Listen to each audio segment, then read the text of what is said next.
Good morning. Good morning, everyone.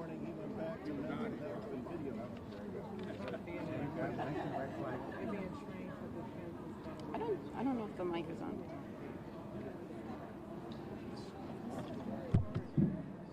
Good morning, everyone. Thank you for coming. Unfortunately, Senator Murphy, Congresswoman DeLauro, Congresswoman Hayes, Congressman Courtney, and Congressman Hines could not make it here today, but we know they stand with us and they are fighting to save lives as they do their work in Washington, D.C. This morning, we are sad and heartbroken for the families in El Paso, Dayton, and Gilroy. We mourn for all the innocent lives lost senselessly to gun violence. We know we can do better, and we know that there is much we can do to stop these mass shootings and stop the gun violence that scars our neighborhoods and our communities. We have leaders in our state and our country who empower hate, who vilify people from Mexico, Central and South America, the Middle East, and other places. And we have leaders who, by their silence, condone this bloodshed. Stopping hate takes leadership from the highest levels of our national government and our state government. And let me say that the silence on the other side is deafening. We have invited leaders in our state from both sides of the aisle, so take a look and take note who is here and who is not. And remember that your voice is your vote, and we are having the opportunity to express our policy preferences in September and November. Gun violence is a plague in our state and in our country. We are way past thoughts and prayers. Every elected leader at every level of government has a choice to take action, to address hate in our country, and to end this senseless bloodshed. The NRA and their supporters have prevented the advance of gun safety legislation in Washington and here in Connecticut. And so we say today, how many more lives and families will be shattered until we say enough? And we're very proud of the progress we've made in Connecticut, but there is more to do right here at the Capitol, and there is more to do, much more to do, in Washington, D.C., and it is my pleasure to introduce one of the leaders in our national fight against gun violence, Senator Richard Blumenthal. Thank you.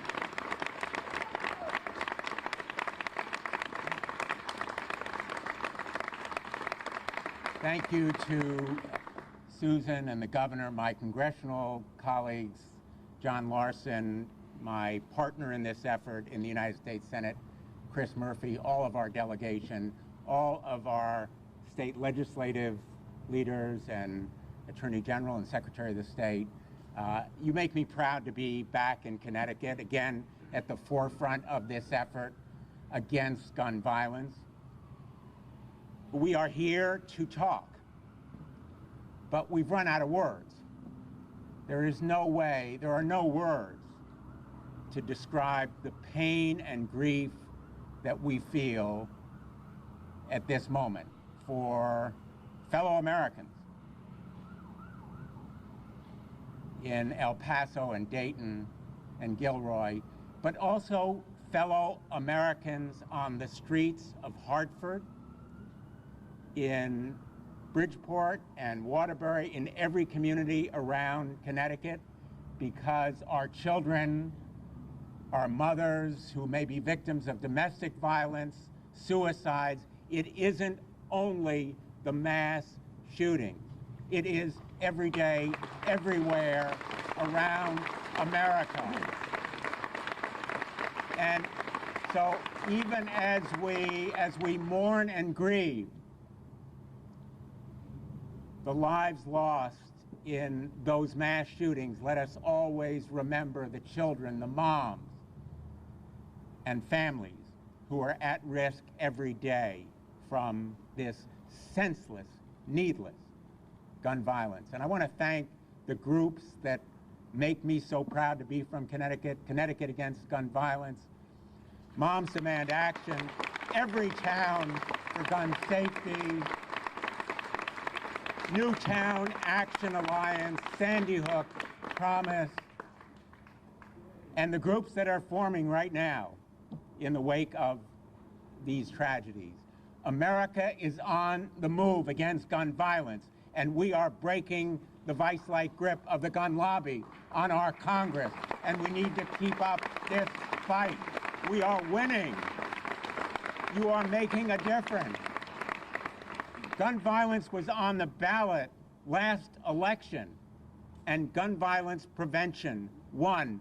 And make no mistake, to my colleagues in the United States Congress, gun violence prevention will be on the ballot again next November in 2020. And if you are on the wrong side of this issue, you are going down. You will be given your walking papers if you are on the wrong side of this issue. And to my colleague, Mitch McConnell, Senator McConnell, lead or get out of the way. Call us back today to the nation's capital.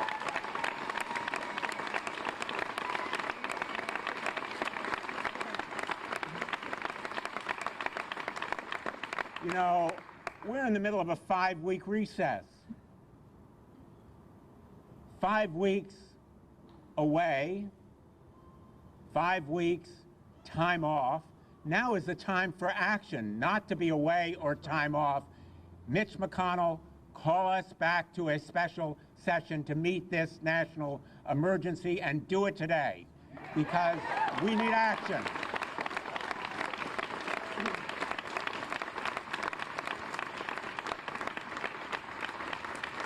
Now, there are a lot of good proposals, and the best place to look for the best proposals is right here in Connecticut, because our legislature, with the help of these grassroots groups, has championed and passed the best and strongest gun violence prevention laws in the United States of America, and I'm so proud. Thank you to our state legislature. Thank you to Governor Lamont, and thank you to Governor Malloy. So let's have a ban on assault weapons and high-capacity magazines. Let's have universal background checks. Let's have a red flag or emergency risk protection order statute to take guns out of the hands of people who are dangerous.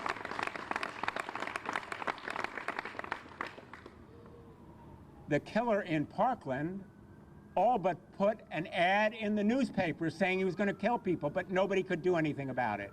We need a red flag or emergency risk protection order statute in every state in the whole country. And as strong as our laws are, we are still vulnerable to the states with the weakest laws, because guns, guess what, cross state boundaries. They have no respect for Connecticut's borders. And so we are at the mercy of the state with the weakest gun laws. We have a stake in this national battle, and Connecticut can be the model. So let me just say, finally, this domestic terrorism has to stop. The appeals that we see in some quarters, including the White House, despite the denunciation this morning from the president, a continued appeal will just provoke more violence and domestic terrorism. We need to call it what it is, domestic terrorism, and we need to take action against it. And so let us come together now. Let us come together as we never have before as a nation. This ought to be bipartisan. There is no excuse for anyone, regardless of party, geography, to do anything but lead at this point. Mitch McConnell, it's up to you. You can call us back, or you can evade your responsibility. You can do your job so we can do our job. We should be back in Washington right now doing our job and passing gun violence prevention laws that will make America safer. Thank you so much for being here today, and we are going to continue this fight. Thank you.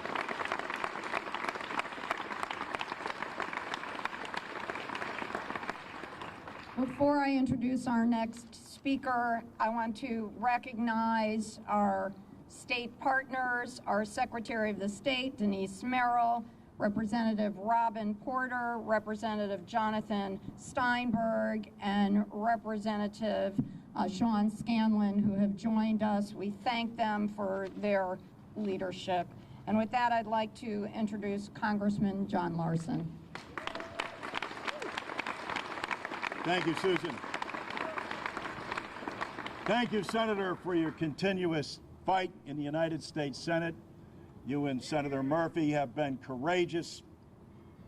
Governor Lamont, our constitutional officers, our members of the Connecticut General Assembly, as Senator Blumenthal has already underscored, you lead the way, and we're grateful for that. From the bottom of my heart, from my colleagues, Connecticut leads the way. And in the House of Representatives, we have passed universal background checks because of the efforts of everybody here who continue to come to Washington. Not only universal background checks, but we closed the Charleston loophole.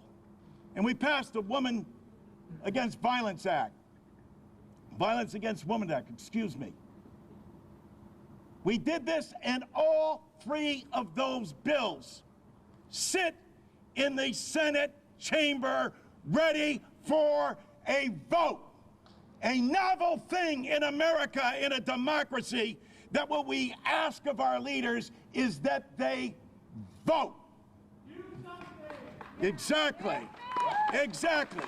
And so we prevail upon Mitch McConnell. We prevail upon the President of the United States. If the Prime Minister of New Zealand can respond with a mass shooting and say that she will issue executive authority and create a ban on assault weapons, can the least thing that Donald Trump do is insist that Mitch McConnell come back and vote what's already on their table? Demand a vote! Demand a vote!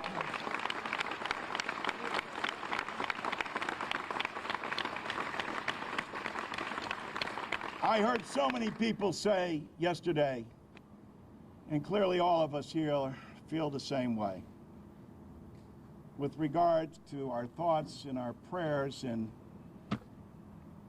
how awful this has been.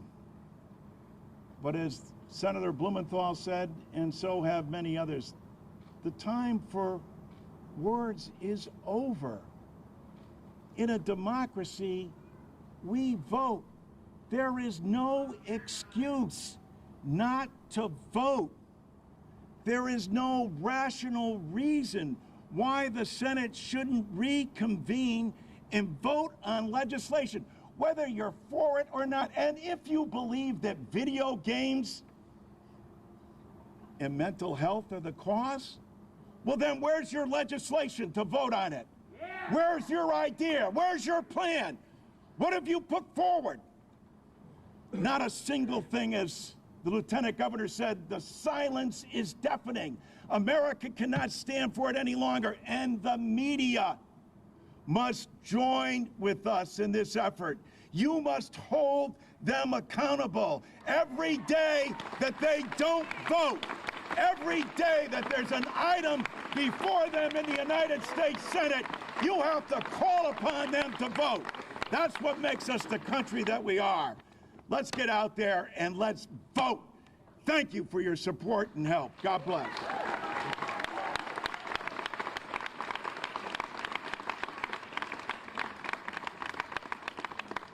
It's my pleasure to introduce our Attorney General, William Tong.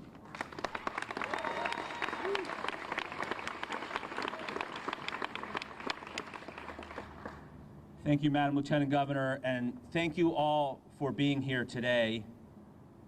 I want to join Senator Blumenthal in saying how proud I am to stand with all of you, but how ashamed I am and disheartened that we stand here together again. Last night, I had to rearrange my schedule, so my wife was in my daughter Eleanor's room. She's 13, Penelope is 11. They were cleaning up the room and putting away some children's books that they didn't need anymore. And so I went in and I said to Liz, I've got to get to Hartford in the morning, so unfortunately you need to drive Sasha to camp. He's my son, he's 8. And they could tell that something was wrong, that I had to get to Hartford to be here with all of you. And so Penelope, who's 11, asked, "What's wrong, Ba?" And so I explained, and I stopped for a second because I wondered if I should explain. How do you explain? Right. You try to find the words to explain to your 11-year-old and your 13-year-old that 34 people were lost in El Paso and in Ohio to domestic terrorism, to hate. And Eleanor's response was, "Again?" That's the response of my 13-year-old. Again.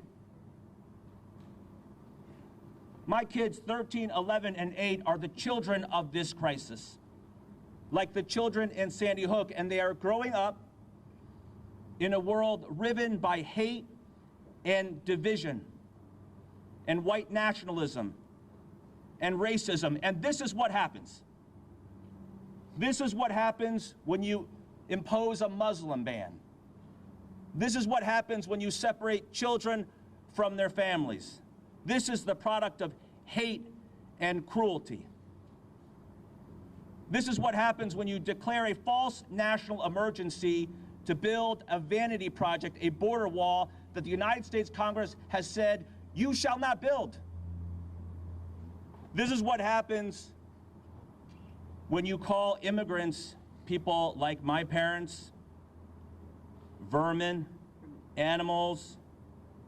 You say they're coming here as an invasion, an infestation. This is what happens when you give comfort to racism and hate and violence in Charlottesville, Virginia.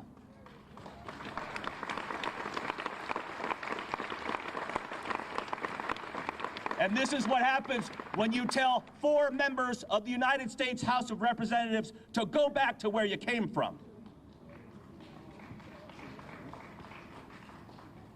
And when we heard about roundups and mass arrests by ICE and mass deportations, this is what we were afraid of.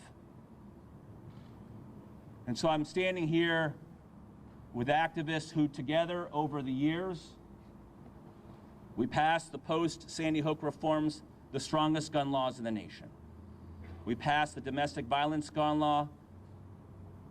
We banned ghost guns and bump stocks.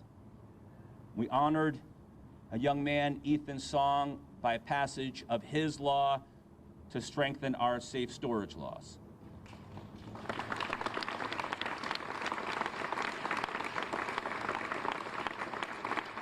But I think all of us know there is so much more work to be done, and we cannot do this alone.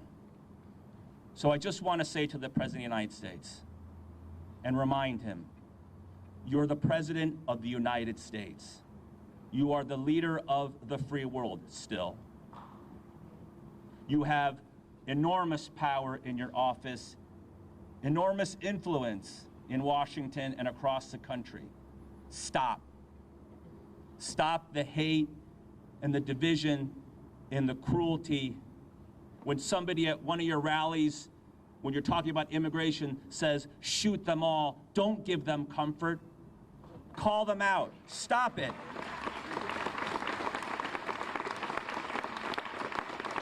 Step forward.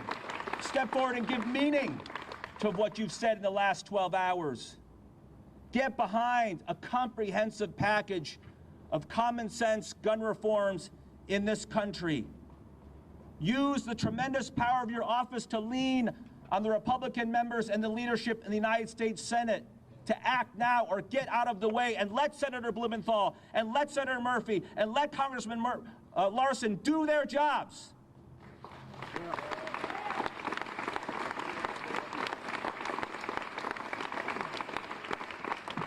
Mr.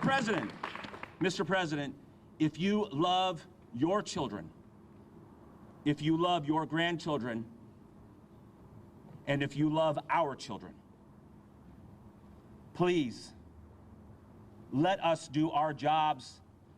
Let Senator Murphy and Senator Blumenthal and the congressional delegation do their jobs and keep our families safe. Thank you.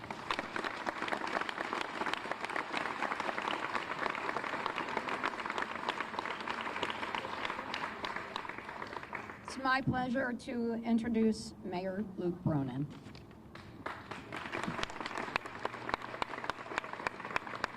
Good morning, everyone. Thank you, Lieutenant Governor Bicewicz, Governor Lamont, Congressman Larson, Senator Blumenthal, Attorney General Tong, all of our elected officials, and most importantly, all of the groups that are standing here united, calling for common sense change that is long overdue.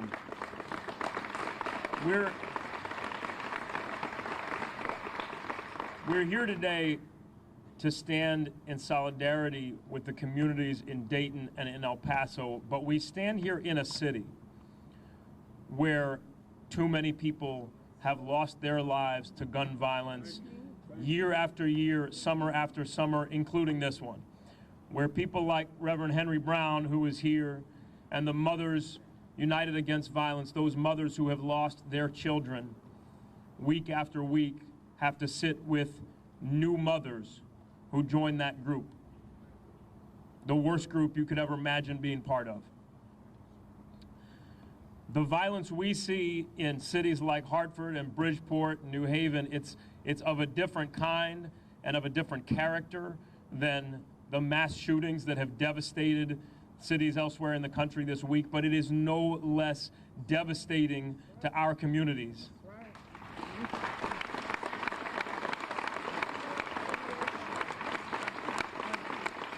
And if you think that having too many guns isn't part of the problem, then you're not looking outside of the United States, because we're the only country where this happens.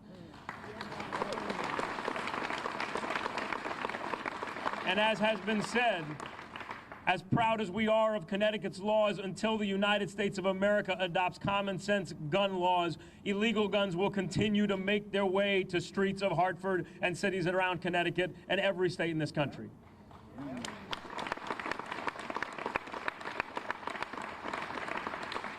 The president today said that guns didn't pull the trigger, mental illness and hatred pulled the trigger. Well, if the shooter in Dayton didn't have a military-style assault weapon with high-capacity magazines, that trigger couldn't have been pulled so many times in 30 seconds that so many lives were lost and so many people wounded. If it wasn't so easy to get your hands on an illegal gun here or in cities across the country, then fewer mothers would have to grieve the loss of their children.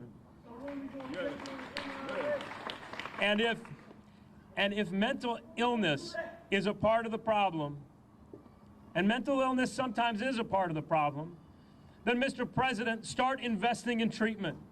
But not only But not only mental illness. Start investing in communities that have been devastated by generations of poverty and trauma and the addiction and all that comes with that. Instead of mocking cities like Baltimore, and he might just as easily have said Hartford, invest in those cities and invest in the children in those cities.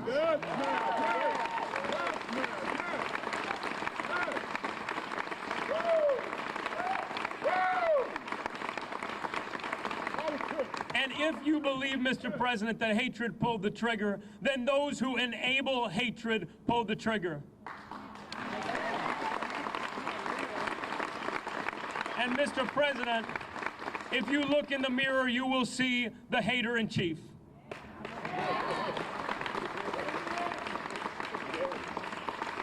Because from the very first day of his campaign, he called Mexicans rapists and criminals, and he laughed with those in the panhandle who joked about shooting illegal immigrants, and he said there are fine people on both sides of the issue in Charlottesville. And today, in the wake of the shooting in El Paso, he linked progress on gun safety to immigration reform, because he can't help but empower hatred every time he speaks.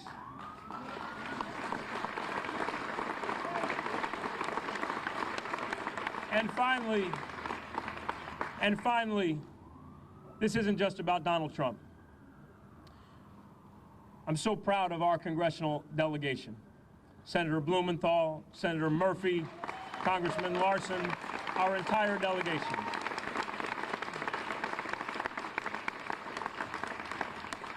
But the Republicans who refuse to call out white terrorism and white supremacy for what it is, and the Republicans who refuse to condemn the hateful rhetoric that comes out of the mouth of the President of the United States, and the Republicans who refuse to call a vote on common sense measures that should have been adopted long ago, you're responsible too.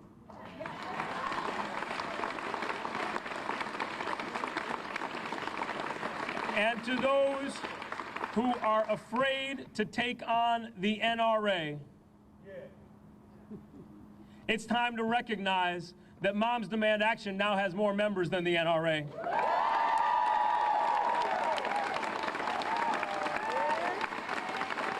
And I tell you what, I bet they wouldn't mind my saying on their behalf to those Republicans who've been afraid to take action, if you have the guts to stand up to the NRA, they'll stand with you and support you all the way.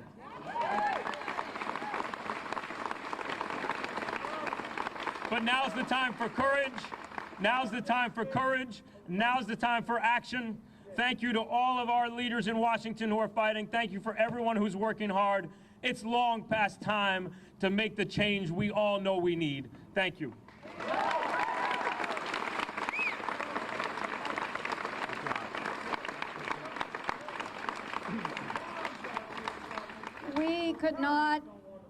We could not have made the progress that we have made here without my partner in government, Governor Ned Lamont.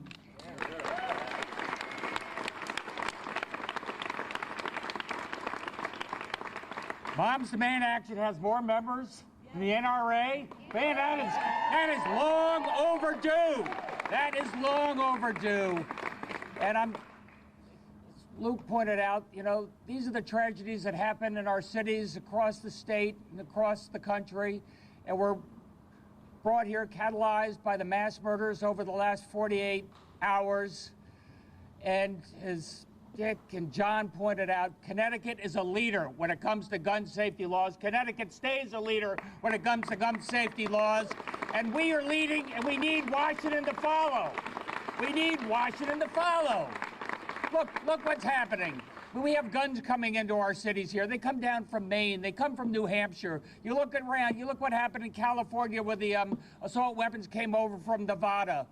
Look what Rahm Emanuel said. He was the then outgoing mayor of Chicago. And they said, Mayor, how come you have all this gun violence in Chicago and it's a lot less in even places like New York City? And Rahm Emanuel said, New York City has New Jersey and Connecticut next to them with their reasonable gun control laws. I have Wisconsin and Indiana, and look what that is doing to my city. And that's why we have to stand up. That's why we need the federal government to stand up. We can take the lead in Connecticut, but we can't do it alone.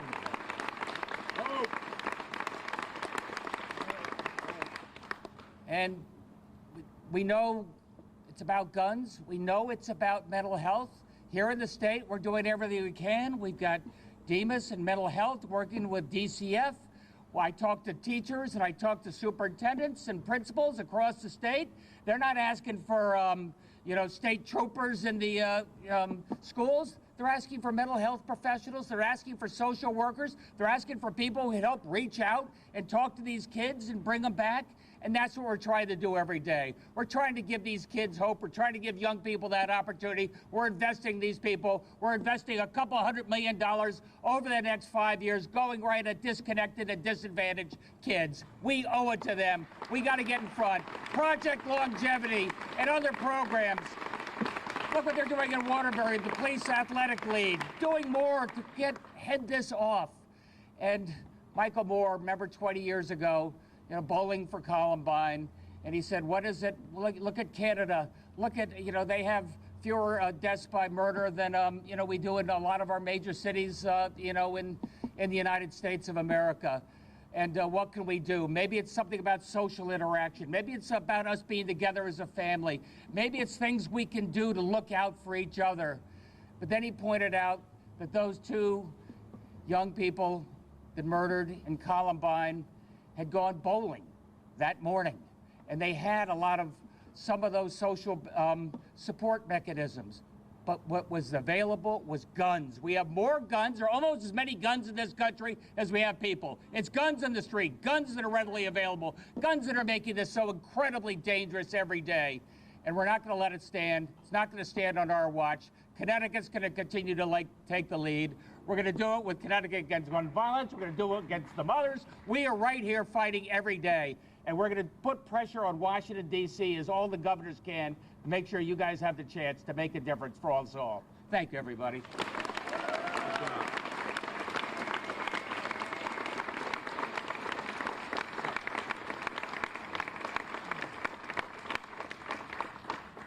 Governor, thank you so much. Sadly, in Connecticut, we know what it's like to deal with a mass shooting and the tragedy of the aftermath of that. But we have turned tragedy into action, and it is my great pleasure to introduce Poe Murray, Chair of Newtown Action Alliance.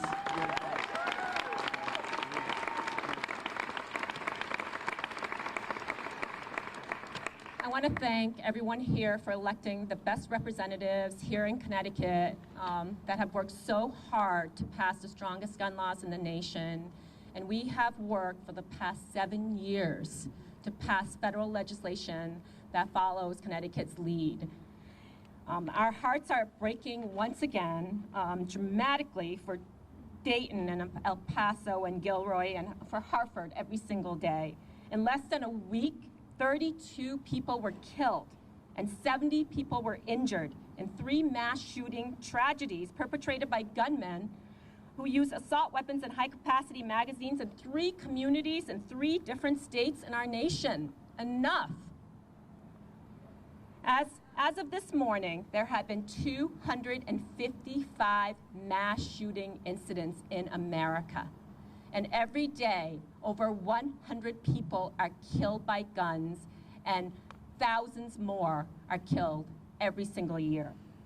We are devastated by these mass shooting incidents, but we are not shocked at all.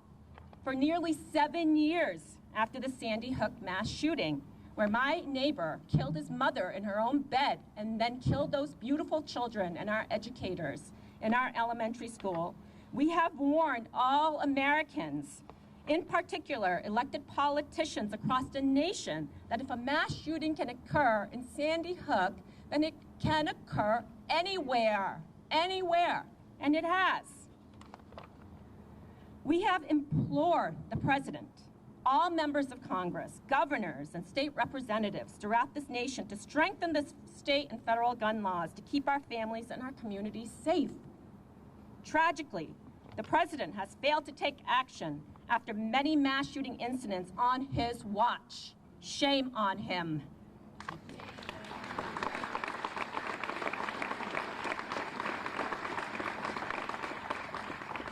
His rhetoric, his racist rhetoric, has fueled these mass shooters. Yes. And Senate Majority Leader Mitch McConnell has blocked all the gun violence prevention measures that have been presented to Congress in the 116 House of Representatives and Senate. And the background check bill has been passed by the House of Representatives. Thank you, Representative Larson and others. And the Senate is sitting on it. Senate Majority Leader is sitting on that bill. It is a Senate graveyard. And we need to do more. We need to ensure that the federal government follows suit, like California, Connecticut, New Jersey, and New York, and other states who have taken action to protect the families. And we must fight the NRA. And they are weak right now.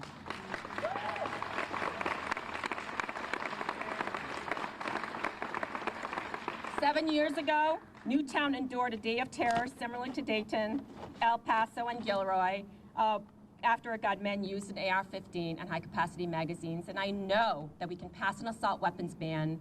67% of Americans support it. We have traveled down to Washington, D.C. with Reverend Brown, Kristen Song, Fred Guttenberg from Parkland, and other families from all across the country demanding action. We will continue to travel down to D.C. We have endorsed the Denver Accord. Many of us, including Jeremy Stein from CAGB, we traveled to Denver on the Columbine anniversary, and we put together a set of policies and procedures and measures that will protect all American lives, and we will implore all presidential candidates and all elected officials to embrace the Denver Accord. And thank you to everyone for being here today.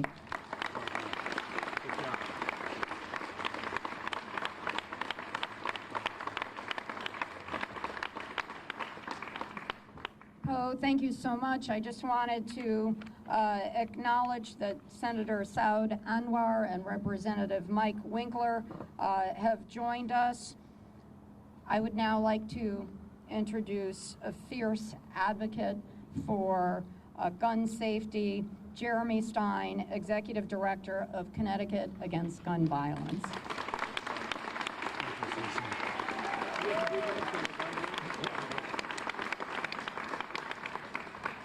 Thank you, Susan.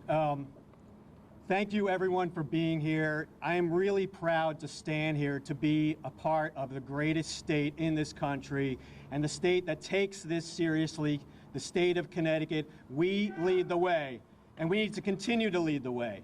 But let's make something very clear right now. The United States has a gun problem. No question. It is a gun problem. This is not just a mental health issue. This is not a problem with not having enough armed security or people armed. If that were true, El Paso, Texas would not have been the subject of a horrendous murder.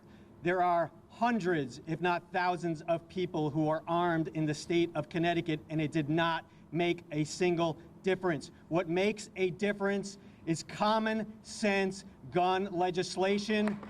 We need to pass it, and pass it today.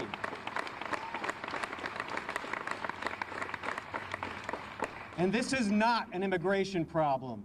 The people that are committing these crimes are American citizens, and they are armed with AR-15s, high-capacity magazines. These things need to be banned today.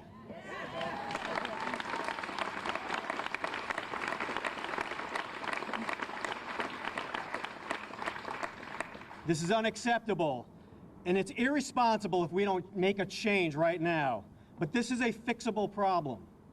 In Connecticut, we passed 3 gun bills this past year. And almost every year we have been able to pass common sense gun laws, assault weapons bans, high capacity magazine bans, permit to purchase laws, safe storage this past year. And we did it with an overwhelmingly bipartisan support this year. In fact, only, I think, 2 senators voted against safe storage this year. This can be done in Congress with the right amount of courage.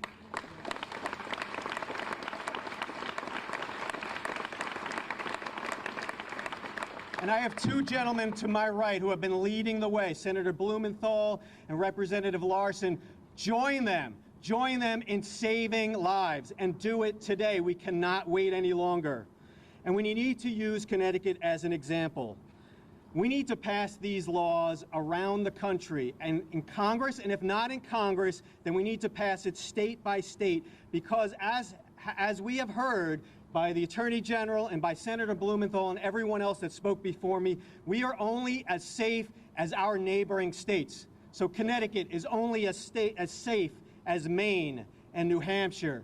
And as we saw from the El Paso shootings, California, with some of the strongest gun laws also, they're only as safe as Nevada. So we need to pass this on a national level, and we need to do it today. We cannot wait till 2020.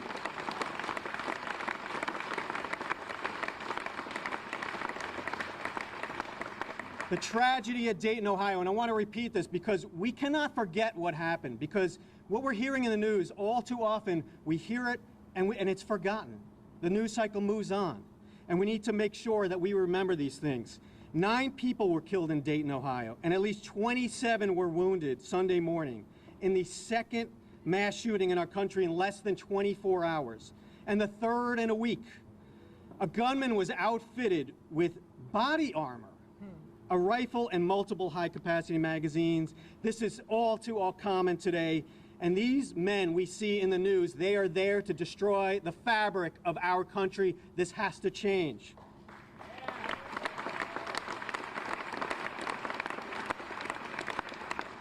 And the murders in Ohio were less than a day from the killings in El Paso, where at least 20 people have been killed and 26 wounded inside a Walmart. And just the week before, 3 more people were killed in California at a festival where families were trying to take their children. And let us not avert our attention, as our mayor has said so eloquently, let us not avert our attention to what is happening right here in our own backyard. Connecticut has some of the strongest gun laws in our country. We must strengthen these laws and our enforcement of these laws to stop the 47 deaths that have occurred this year in the state of Connecticut. Common sense solutions will help to lower gun violence in our cities like Hartford and Bridgeport and New Haven. And I have Reverend Brown standing to my left. Can't tell you how many times. This is a man who, his job, when he is not here, his job is holding vigils for the dead, for the fallen, and many times these vigils are conducted where there is still blood on the ground from the shooting that happened the night before. We have to end this in our cities right now, today.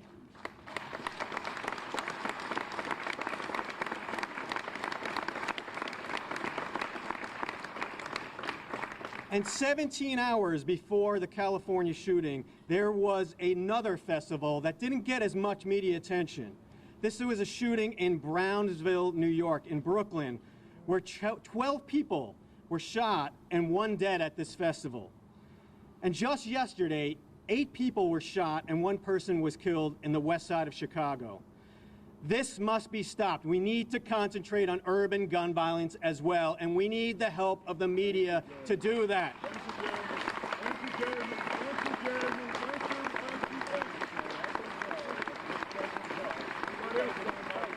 So we will continue this fight. We will continue this fight. Everyone behind me, Connecticut Against Gun Violence, Newtown Action Alliance, Moms Demand Action, Giffords, Brady, we are here together to stop this. We need our legislators, and we need strong gun laws to work to save lives.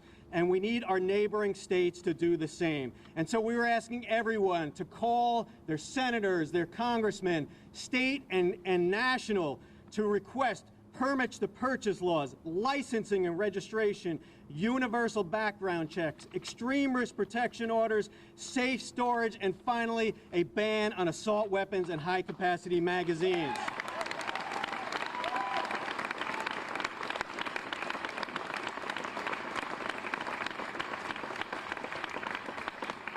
And the last time I checked, we lived in a democracy. A democracy.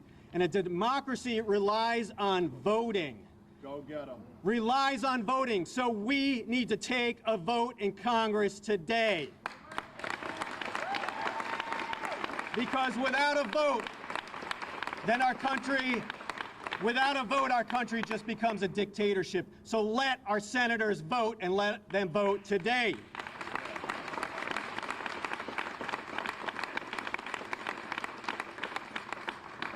Someone said last night that the gun debate was over a long time ago. When we failed to take action in Congress after Sandy Hook, when 20 children were killed, that was the end of the gun debate. Let's prove them wrong. Let's prove them wrong. Let's end this debate today. We can't wait until tomorrow. Our lives depend on it. Thank you very much.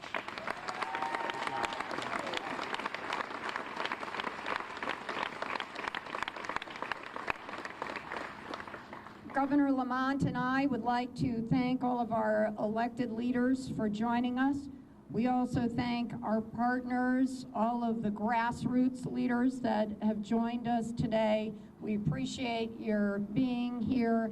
Let's go forward and act together to change our laws in Washington. Thank you so much for coming.